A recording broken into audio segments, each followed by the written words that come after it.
All right, so if you have a concrete slab in your bathroom, it doesn't matter how much you heat the room, the slab will always be cold.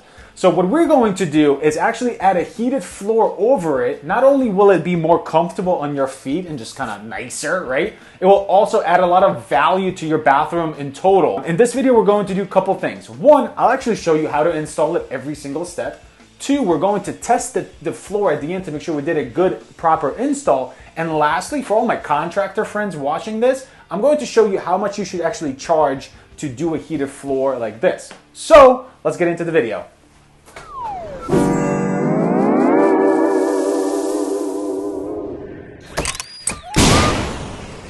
All right, so the heated floor system that we're using is Strata Heat, and is basically a 3-component system. You have your mat, you have your wire, and then you have your thermostat. If your system is different, it's a different brand, the installation is exactly the same. That doesn't differ. So the install that you're going to see in this video, you can apply across those. All right, so the first thing you're going to do before you install anything is actually make sure that your wire is legit. So what you usually get is with your box, there has to be a sticker on it, which basically tells you the resistance of this wire that you're looking for. For us, it's 18.3 ohms. The horseshoe thing is ohms. So we're going to open this up and we have to find the end of the wire that has the exposed wire right there. So we're going to take the wire itself. We need a manometer. You're going to set that on 200 ohms, horseshoes, and then go to your end pieces here. It doesn't matter which way, but then black and red, and we're looking for 18.3. And we have 18.2.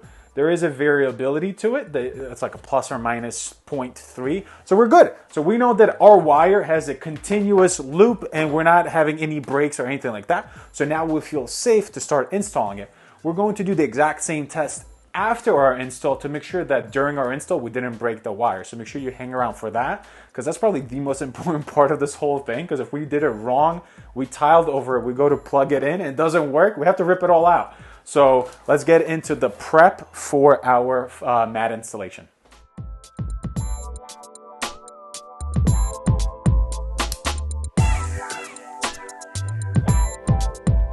All right, so we got our mat rolled out, we got our knee pads on.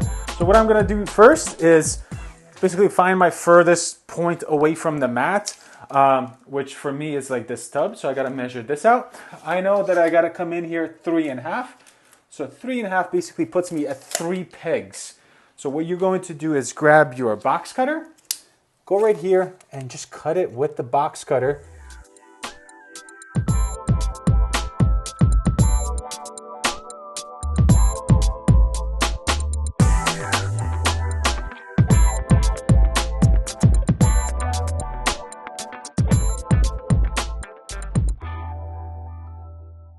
So now when we cut this end off, pull it back like so, and then just kind of fold it and find the fold that's the closest to where you want it to be.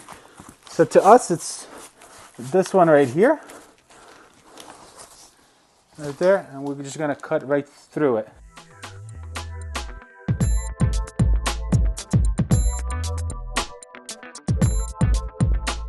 There's one thing you need to make sure that you're doing, is that you're lining up your pegs right in the line. So when you're running your wire, it's nice and easy and seamless. All right, so one of the things that you might be going through that's very annoying is this, where like you're putting the mat down and it keeps wanting to come up because it was rolled up. So what you want to do is just roll the mat backwards.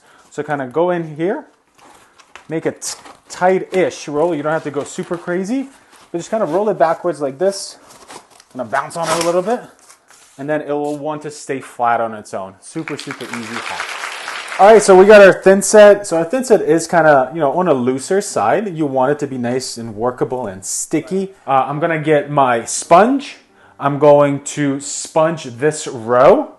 Then I'm going to get my thin set, and I'm going to thin set this entire row. Bring our mat in, put it down, and then we're going to use our float and actually flatten it out. So I'll see you there in a second.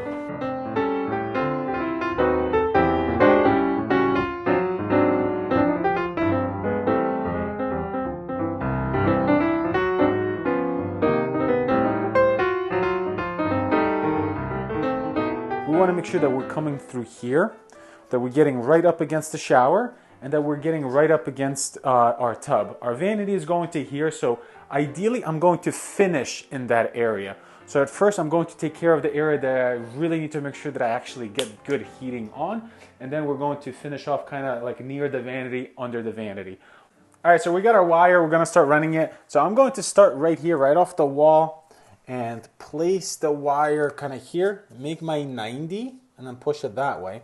When you're pushing your wire along, best is to kind of line it up with your line here, and then get a float, and then just push it right in. That's the best way to do this. You could do it by hand, but it kind of hurts if you do this for a while.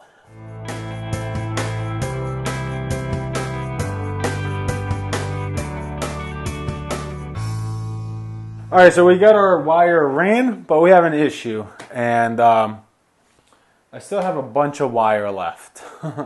So you are not allowed to cut those wires. Like, that's the big no-no. You have to use it up. So basically, I'm going to pull all this up and then redo this with 2 peg spacing. That's the closest you can get.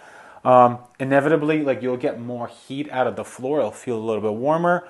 But it is a little step back to go forward. But I guess never cut that wire. You have to figure out how to use it all up, but never cut it, all right?